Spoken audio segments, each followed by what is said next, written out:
All right, let's dive right in. Today, we're going on a journey into somatic awakening.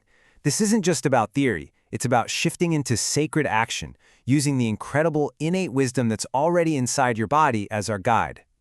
So, let's start with this really powerful idea from the Taoist tradition. It completely reframes how we think about sexual energy.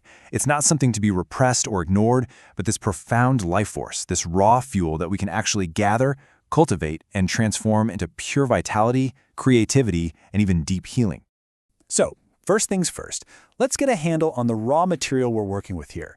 What exactly is this life force? Where does it live in our bodies? And maybe most importantly, how do we start to tap into it, especially on those days when we just feel totally drained or stuck?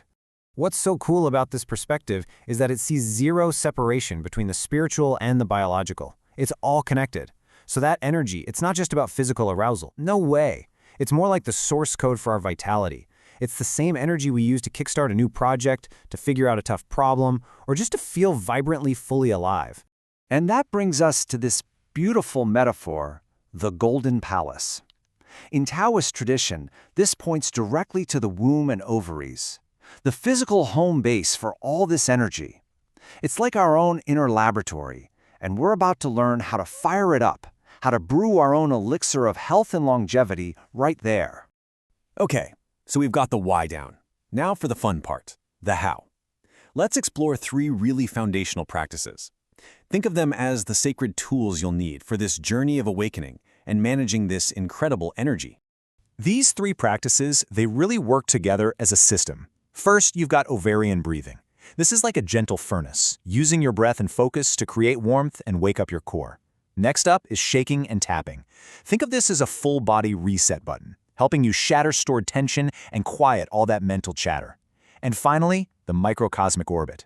This is your distribution system, teaching you how to circulate all that awakened energy so it nourishes your entire being. Now, this is so important. These are not just rigid exercises you have to follow by the book. The real art, the real magic, is in learning to listen to your body's own unique wisdom. It's your inner compass, and it knows exactly what you need moment to moment. So how do you actually listen? You pay attention to the very first subtle signal from your body. When you think about doing a practice, what happens? Do you naturally take a deep breath and feel your body soften? That's a huge yes. Or does your jaw tighten up, your shoulders tense? That's your body saying, not right now. That first impulse is everything. And this is all about what we call honoring the container, which is, your body. If you're feeling totally exhausted and running on empty, you need gentle yin practices. Think stillness or tiny micro movements. But if you're feeling stuck, stagnant, and just blah, then you need more active, yang practices like shaking or making sound to get things moving. It's all about matching the right tool to how you feel right now. And really, at the end of the day, the goal here is autonomy. It's about understanding the mechanics of your own inner world so you can regulate yourself.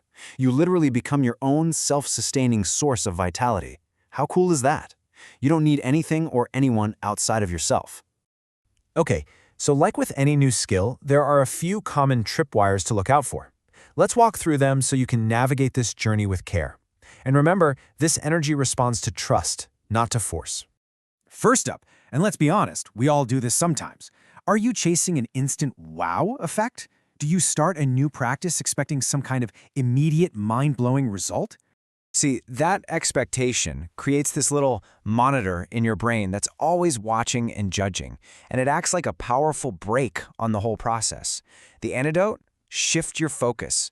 Instead of chasing a big outcome, bring your attention to the teeniest, tiniest sensations, like the simple warmth of your own palms or the feeling of one single breath. All right, what about this one? The whole no pain, no gain approach? Do you bring that aggressive, faster, higher, stronger mindset to your practice, thinking you can just force your way to a breakthrough? The thing is, with this kind of sensitive inner work, that forceful approach can actually frighten your body and make it shut down. A much more effective strategy is the 70% rule. Never push to your absolute 100% limit. Always leave some space. Just remember, your body often hears a gentle whisper far more clearly than a scream. And the final pitfall, losing your ground. Do you ever get so excited by the big spiritual ideas that you kind of forget your physical foundation? Trying to work with higher energies before you're really rooted in your own body? Yep, that's a classic mistake, and it can leave you feeling spacey, ungrounded, maybe even with a headache. Think of a tree. A tree's energy can only rise high into the branches if its roots are sunk deep into the earth. It's the same for us. Our roots are in our feet and our pelvis. We have to start there. Okay, we've covered the what, the how, and the what not to do. So now let's shift from just learning about this to actually experiencing it with a simple foundational practice. All right, let's begin. First, ignition. Just rub your palms together briskly. Go ahead. Feel them get warm and tingly. Now, place them gently over your lower abdomen, over your ovaries. Second, charging. Take a few deep, slow breaths and feel your belly expand into your hands. Imagine that warmth just melting right into you. Good.